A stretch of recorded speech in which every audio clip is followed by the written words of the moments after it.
At some point, you just have to give up on her, right? All the stress, the heartaches, the pain and suffering, just to get her to cooperate, just to get you home. But she never makes it easy. Now you're sitting roadside, the sun is relentless, burning through the windshield like a spotlight. It's 100 degrees out, the air is thick with heat. The hazards are blinking like a warning you've seen too many times. The engine is steaming, hissing like it's angry at you. Now you're frustrated. You got sweat clinging to your skin. The smell of hot rubber and coolant is in the air. But somehow you're still attached. It's like a toxic relationship. One that you know is not good for you, but you can't walk away from. Because you need her, and maybe she needs you too. Now, you ever love something that constantly lets you down, but you keep showing up anyway? You know, some cars just aren't cars. They're chapters, they're time machines, they're mirrors. For me, that chapter is Penelope Cruise. My 1995 BMW 318 Ti.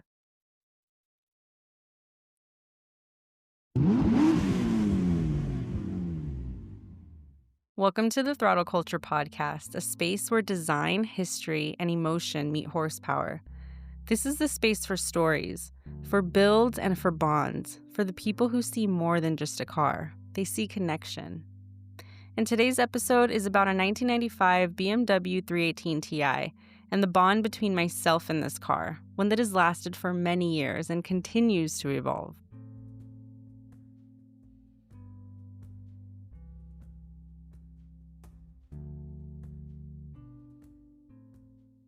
She was perfect for me. A bright red E36 318 Ti hatchback, 5-speed manual with the M Sport package. Now, I bought it off the original owner with only 96,000 miles. He had no idea what was wrong with it, and he kept taking it to the BMW dealership and spending hundreds on diagnostics. But it kept stalling and bogging on his commute. He seemed frustrated. Like, this isn't supposed to happen to a luxury vehicle. And I get it. These are supposed to be reliable and great cars, right? Besides, who didn't have a BMW poster hanging in their room as a kid? Anyways, we drove it around the block, and the engine kept choking up and stalling on us. After a quick pop of the hood and listening to the motor, my dad goes, "You know what? We'll take it off your hands. I'm not sure what it could be either." So I handed over $1,500 in cash, money I had saved myself. And suddenly, I owned my very first BMW. Now, I knew how to drive stick, but it had been a couple years. My dad trusted me to get it the 5 miles home. I stalled about 3 times, but thankfully there was a downhill stretch where I could just coast it in neutral, but keep the revs alive enough to drop it back into second and pray we made it home. And the second we pulled into the driveway, we popped the hood again. My dad goes, "Hand me the duct tape." He pulls off the air intake boot, wrapped it 5 times, reinstalled it, and we fire the car back up. Okay, smooth idle, no choking, no bogging. We drive it around the block. Doesn't stall. Perfect. Problem solved.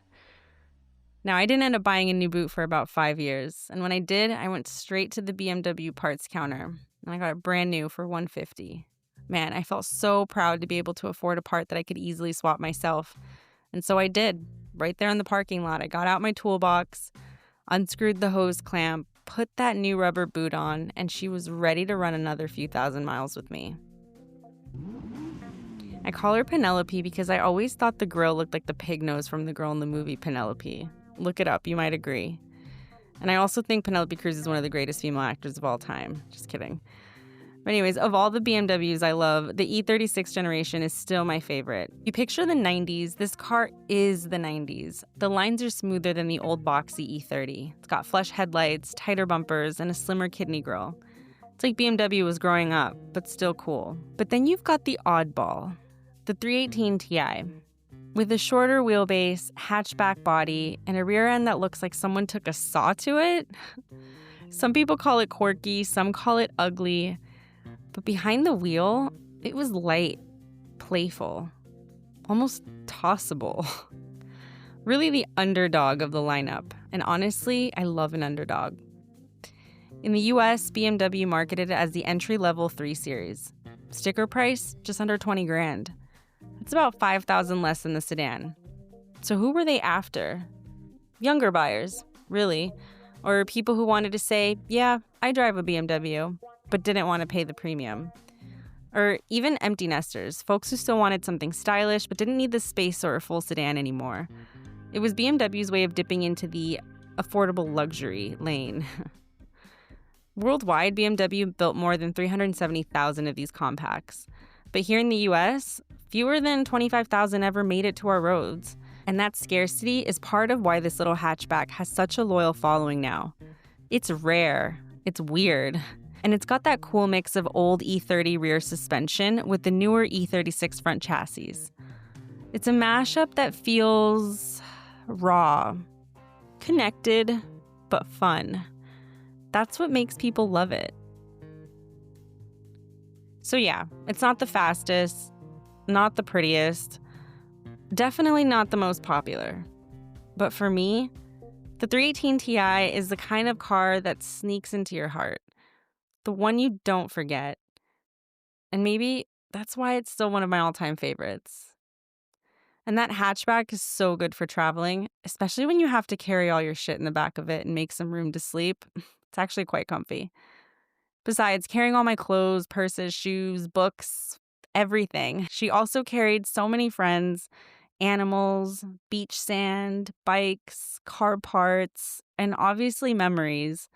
We drove up and down the California coast so many times, from LA to NorCal, down to San Diego, and even Mexico. Some might even remember the infamous beach ball and jump rope that my genius father engineered to prop the seat up because the recline mechanism was broken, and if you sat down, you leaned back a little too far. Anyways, the 1995 BMW 318 Ti was a unique blend of German engineering, lightweight design, and a driver-focused simplicity. It shared a lot of mechanical bits with the E30 in the rear and E36 up front. Pretty cool hybrid of the BMW DNA. Under the hood sat a 1.8-liter four-cylinder, about 138 horsepower. Nothing crazy, but when paired with the 5-speed rear-wheel drive, it was light, balanced, simple. And that's what made it fun. I used to take it down to Mexicali on those wide-open desert roads, the kind where the horizon just stretches forever. I'd wind it out, hit redline, and push for 125 per hour. Now, the 318 Ti was not built for top speed. It wasn't an M3, and it wasn't a highway bullet. But in those moments, foot down, engine screaming, that car felt alive. It was like it was in on a secret with me, that sometimes the point isn't how fast you're going, but it's how connected you feel getting there. Of course, it wasn't all glorious. That little hatchback stranded me so many times. Overheated on the way to TJ, hoses blowing, water pumps failing, AC giving up on the hottest of days. It always seemed to break down at the worst possible times, too. And there I'd be, pulled over on the side of some sun-baked road, hood up, sweat dripping, trying to figure it out. But honestly, those breakdowns became part of the story. Every failure was another lesson. Patience, problem solving, learning which tools to keep in the trunk. It was frustrating, sure, but looking back, that's what gave the car its personality. The 318 Ti wasn't just a machine for me. It was a teacher. Sometimes a stubborn one. So yeah, strange car, brilliant in its own way, a little unreliable, and a little underpowered. But when it was running right, out there on the open road, man, it reminded me exactly why we fall in love with cars in the first place. Now, when I drive it, it's not about speed. It's about soul. It's about a design that matters, a chassis that hugs the road just right, and the way a little 90s hatchback gave me something bigger than just freedom. It gave me connection to a community and confidence. Everyone has a story tied to a car, whether it's a build that brought you closer to someone, a road trip that changed your perspective, or a ride that just gets you. At Throttle Culture, we want to hear yours. If you've got a story worth sharing about the cars that shaped you or the roads you've driven, or even the moments that you'll never forget, please send it my way. Drop me a line at throttleculturemag@gmail.com, and I'll feature it right here on the show. Thanks for riding with me. Until next time, stay driven.